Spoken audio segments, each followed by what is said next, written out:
Bueno, muchas gracias. El tema que me tocó ahora fue la integración energética regional, ¿no? Pero dado que el tema está más pronunciado últimamente por la parte eléctrica, lo estoy dirigiendo a lo que es integración eléctrica regional, que es lo que actualmente se ha desarrollado más y que en los próximos años lo vamos a ver en el país. Siguiente, por favor. Siguiente. Bueno, vamos a ver respecto a, en estas elecciones de interconexiones eléctricas regionales, 4 proyectos, ¿no?, de transmisión, de interconexión que van a estar, que están ya en cierta manera en cartera, ¿no? Una de ellas es una existente en la región, que es la interconexión Colombia-Ecuador, de 220 kilovoltios, existente. Lo otro es el proyecto de interconexión de 500 kilovoltios Perú-Ecuador, que está en marcha, en desarrollo, y otros que están un poco más hacia el mediano a largo plazo, los proyectos de interconexión Perú-Chile y Perú-Brasil. El siguiente, por favor. Bueno, a diferencia de la exposición del doctor Jaime Luyo, el mío va a ser una presentación solamente técnica, ¿no? Vemos acá lo que es lo que está ahora en la mesa en estos proyectos que hemos dicho. El enlace de Ecuador-Colombia, que son 4 líneas en 220 kilovoltios que enlazan y actualmente está en servicio y ya tiene muchos años de servicio. Se tiene un enlace de 150 megavatios entre Perú y Ecuador, que actualmente es existente, pero que no es una interconexión síncrona, sino solo de transferencia de cargas de la provincia El Oro de Ecuador y la provincia de las Tumbes y parte Talara, para transferirlo, sobre todo en situaciones de emergencia de un país a otro, pero no es una interconexión. Pero sí se tiene el proyecto de interconexión eléctrica de 500 kilovoltios, que está actualmente en desarrollo. Luego, se tiene ya desde hace ya varios años planteado la interconexión del Perú a Brasil, con enlaces para la exportación básicamente de generación eléctrica en la cuenca del Amazonas del Perú. Este es un proyecto muy grande, en el que prevé pues, la exportación de al menos 3.000 megavatios de una serie de proyectos del orden de los 7.000 megavatios. O sea, son proyectos inmensos que bajo el desarrollo propio sería casi muy difícil de sacarlo. Luego se tiene proyectos de interconexión a Chile, ¿no? Un proyecto menor de 220 kilovoltios, de unos 150 megavatios, en 220 kilovoltios entre Arica y Tacna y Arica. Y otro mayor en corriente continua del orden de los 500 kilovoltios, que iría desde Montalvo, Moquegua hasta Crucero en Chile. Siguiente. Veamos esta parte de interconexión Colombia-Ecuador existente, ¿no? Siguiente. Bueno, este es en la parte norte de Ecuador, en el que está parte de su carga importante, porque está la ciudad de Quito. Otra carga importante es Guayaquil. Se tiene interconectado a un nivel de 220 kilovoltios con 4 líneas de transmisión entre Ecuador y Colombia, ¿no? Esto está operando ya varios años y bueno, con resultados técnicos adecuados, bajo un régimen regulatorio de la Comunidad Andina de Naciones, y aunque empezó con un caso especial. Siguiente. El proyecto de interconexión Perú-Ecuador 500 kV es la que tiene mayor grado de avance actual del Perú en los proyectos actualmente en cartera, ¿no? Al caso del Perú. Se tiene ya un acuerdo firmado entre los presidentes para la construcción y puesta en marcha de la interconexión. Se han realizado estudios conjuntos de evaluación de posibilidades de intercambio de energía, definición del esquema de la interconexión.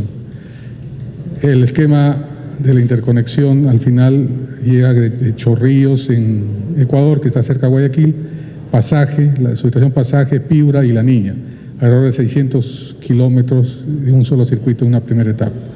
Actualmente se encuentra en desarrollo el marco regulatorio, el nuevo marco regulatorio en el ámbito de la CAN. Siguiente. Bueno, acá tenemos unos antecedentes que desde el año 2012 ya se tiene aprobado el plan de transmisión, incluyendo este proyecto como proyecto vinculante. Este proyecto lo puso el MINEM, ¿no? Por eso nosotros desarrollamos el plan de transmisión, pero el MINEM puede agregar proyectos de acuerdo a los criterios que tenga, ¿no? Tan es así que este es uno de los proyectos que lo incluyó, aunque nosotros habíamos puesto como un proyecto de largo plazo. El objetivo es interconectar sincrónicamente los sistemas eléctricos de Ecuador y Perú, ¿no? Ese es el objetivo, ¿no? Porque actualmente no se puede lograr eso. Siguiente. Este es en resumen lo que se plantea. Primero un circuito y luego otro segundo circuito. El siguiente. Aquí están los dos proyectos, 220 y 500 kV. No, pero el 220 el existente y 500 kV el nuevo. Siguiente. Este es el diagrama unifilar de la interconexión 500 kV, del proyecto de interconexión 500 kV Ecuador-Perú, en la primera etapa. Es solo un circuito que viene de Chorrillos, llega a la subestación Pasaje, 500 kilovoltios, en Ecuador, donde se interconectan, además de varias centrales, cargas en la zona. Está alrededor de la zona de Machala, donde actualmente es el nodo frontera en 220, ¿no? Luego pasa a Piura. En Piura también hay una gran subestación que va a ser el nodo frontera también para el caso del Perú. Los nodos frontera van a ser Pasaje y Piura, y un enlace entre Piura y La Niña, ¿no? El costo de la inversión es alrededor de $360 millones estimado, y actualmente se encuentra ya en proceso en la parte técnica está casi definido, se está concursando el anteproyecto de la línea para llegar después a hacer un concurso. Pero la parte crítica es el marco regulatorio que actualmente está en desarrollo en la CAN, y todo esto se desarrolla bajo el ámbito de la CAN. Significa que tendría que ser aprobado por todos los países miembros y esas reglas aplicarlas a todos, ¿no? Siguiente. Este es el tramo ecuatoriano, y básicamente es por la costa, y el tramo peruano, que también es casi paralela a la línea 220 actual, ¿no? Acá, por ejemplo, se tiene que es por la costa básicamente porque aquí hay una zona natural protegida y que obliga a que tenga una ruta similar a la actual, ¿no? La siguiente. Acá se ve algo interesante, ¿no? Que es la complementariedad hidrológica de las cuencas de Ecuador y Perú. Como se ve acá, hay una alta complementariedad hidrológica en el que cuando hay estiaje en un país, esa avenida en el otro y así, sucesivamente. Entonces, ese es un gran beneficio de una interconexión, porque se maximiza el uso de los recursos que tiene el país, ¿no? Y bueno, y por suerte también es Ecuador y Colombia, ¿no? Todas las cuencas de Ecuador y de Colombia tienen este patrón, ¿no? Entonces, tiene un beneficio natural esta interconexión debido a esta razón. El siguiente. Y esto se refleja acá. Las potenciales potencial de intercambio de energía entre Ecuador y Perú. Se ve que son muy altos. Esto no significa que es lo que se va a hacer ahora mismo el día que se interconecte, sino es toda la posibilidad económica de transferencia. Significa de que si no hubiera restricciones de transmisión, se tuviera la generación de ambos países intercambiándose de ellos, llegaría hasta el orden de los 1000 megavatios en cada lado. Esto es interesante, y lo más interesante es que es estacional, o sea, se complementa, ¿no? Ese es un beneficio muy, muy bueno, ¿no? Ojo que eso también es no solo Ecuador, sino la interconexión entre Ecuador y Colombia también, porque eso ya existe, entonces sería una interacción entre los tres países, ¿no?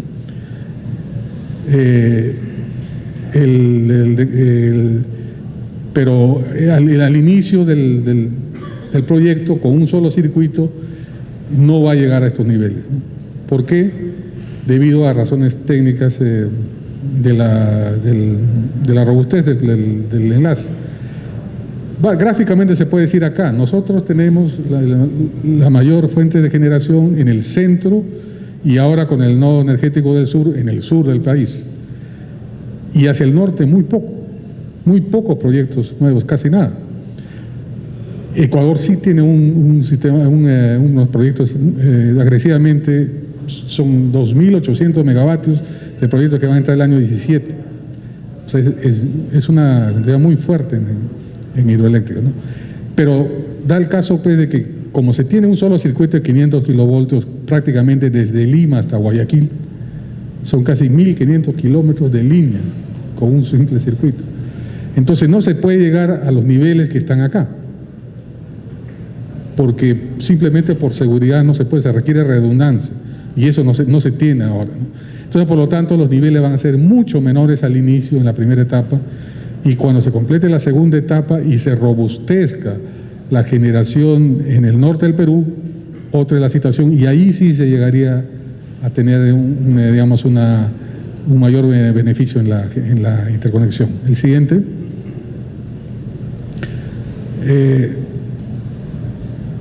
Vamos a ver aquí el caso de la integración regional. Una interconexión tiene beneficios como estos que estamos viendo, pero todo depende de las reglas también. Si cada país quiere mantenerse de manera autónoma sin intercambiar nada, su producción va a tener un costo operativo dado. Si llega a interconectarse y por ciertas reglas comparten los excedentes de ambos países, tendrá otra situación. Y cuando se integra totalmente, pero eso dentro de un marco regulatorio mayor y dentro de un ámbito político como la Comunidad Europea, algo así, que tenga una cosa supranacional más fuerte, se puede llegar a una optimización de todos los recursos. Vamos a ver este ejemplo con lo que tiene mayor potencial para hacer un sistema totalmente integrado, que es Perú, Ecuador, Colombia. ¿Qué ventajas tienen estos tres países en operar conjuntamente? Lo que hemos visto, la complementariedad hidrológica estacional entre Perú y Ecuador, Colombia. Esa es una ventaja nata, sí, del inicio ya tienes ese beneficio.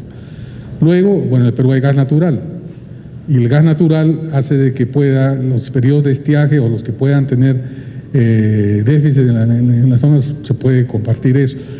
Además, esta complementariedad hidrológica beneficia a la industria del gas del Perú. ¿Por qué?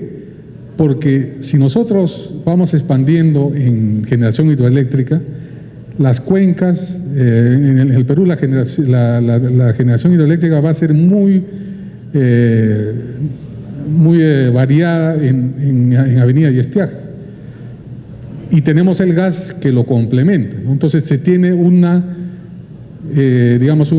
oscilaciones entre lo que es avenida y estiaje en generación hídrica. Pero si nosotros utilizamos el gas para complementar los tiempos de estiaje, a su vez está trasladando esa estacionalidad también al gas. Y esa es una manera que no es adecuada para el uso del gas, porque se tendría que en estiaje se tiene mayor consumo de gas en la parte eléctrica y en avenida menos. Y conforme se van poniendo hidroeléctricas mayores, eso va a ser mucho mayor. Entonces, con esta interconexión se lograría reducir esa estacionalidad. Y al reducir esa estacionalidad, el que se beneficia es también la industria del gas, porque esa estacionalidad ya no se traslada al gas. Y tendría un mejor uso, no solamente para generación eléctrica, sino para otros usos del gas, ¿no? Después se tiene ¿Y por qué se tiene esa estacionalidad fuerte en el Perú? hidrológica. ¿Por qué? Porque no tenemos capacidad de regulación multianual. ¿Y por qué no tenemos capacidad de regulación multianual? Porque tenemos una geografía muy agreste. Tenemos de aquí a 3 horas y media, nomás estamos a los 4.000 metros, yendo por la carretera central. En pendientes tan empinadas no hay suficiente forma de almacenar agua para grandes embalses, ¿no? Entonces, por lo tanto, siempre va a tender a ser con estacionalidad fuerte hídrica. En el Ecuador está igual, pero Colombia, por ejemplo, sí tiene capacidad de regulación multianual. Entonces, por ejemplo, si se lograra hacer una integración de los 3 países completa, se puede aprovechar eso, ¿no? La complementariedad hidrológica, el gas natural Perú para afianzar la generación en la zona y la capacidad de regulación multianual que puede ser compartida. Siguiente. Veamos esta operación aislada, ¿no? Si los 3 países operan autónomamente, bueno, eso tenemos una operación aislada. También puede tener diferentes modelos de mercado. Y la planificación de la expansión independiente y de manera autónoma. Cada uno va a querer tener su propio desarrollo y cubrir sus necesidades. Esa es la operación aislada.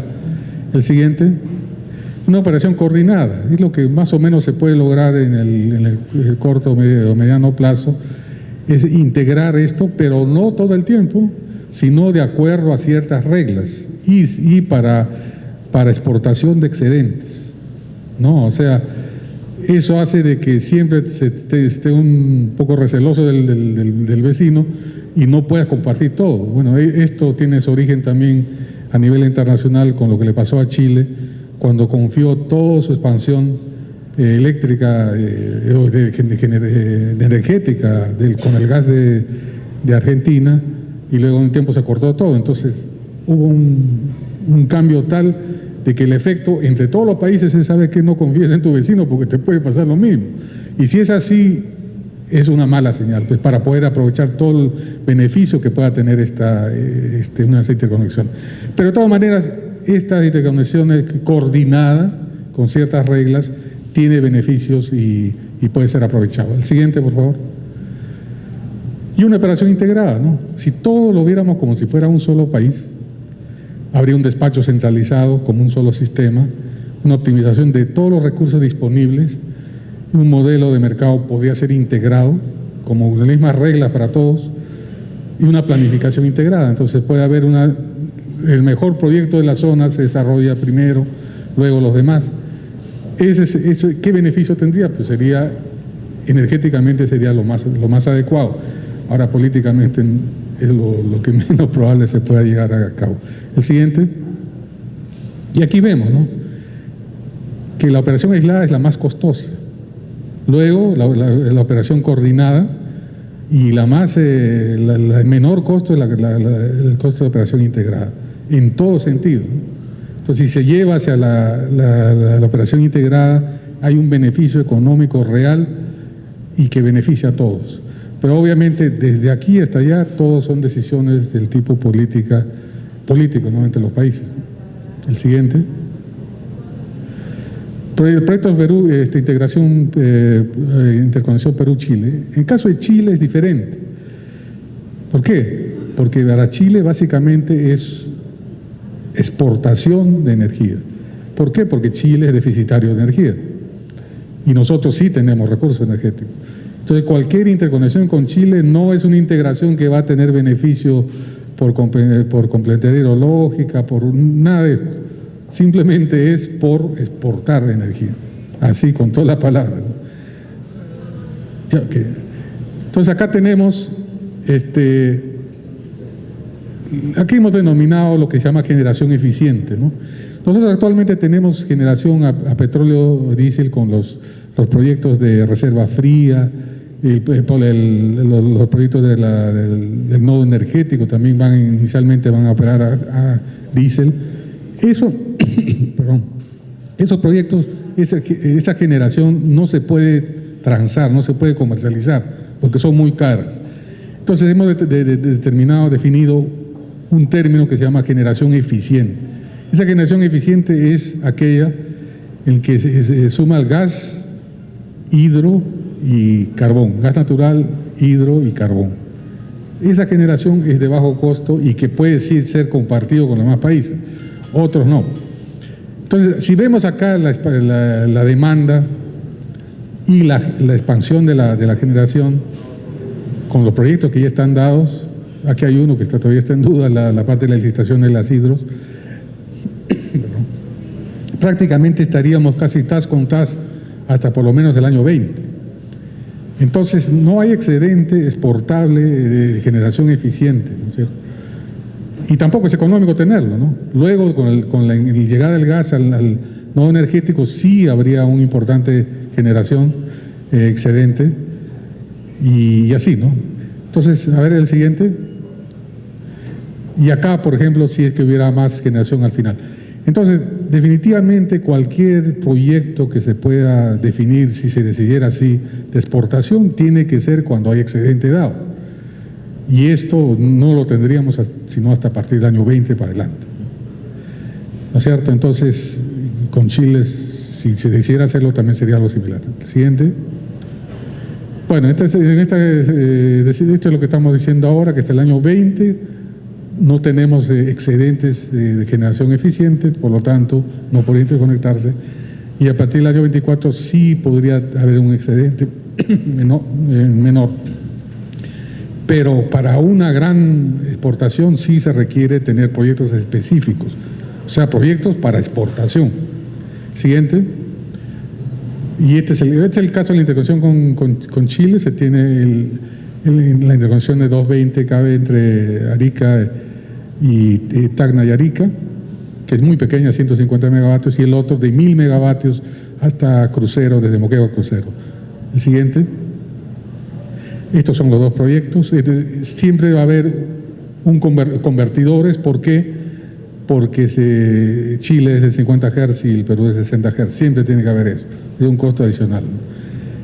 El costo de inversión es del orden de $50 millones en 220 kilovoltios y en 700 millones el de 1000 megavatios.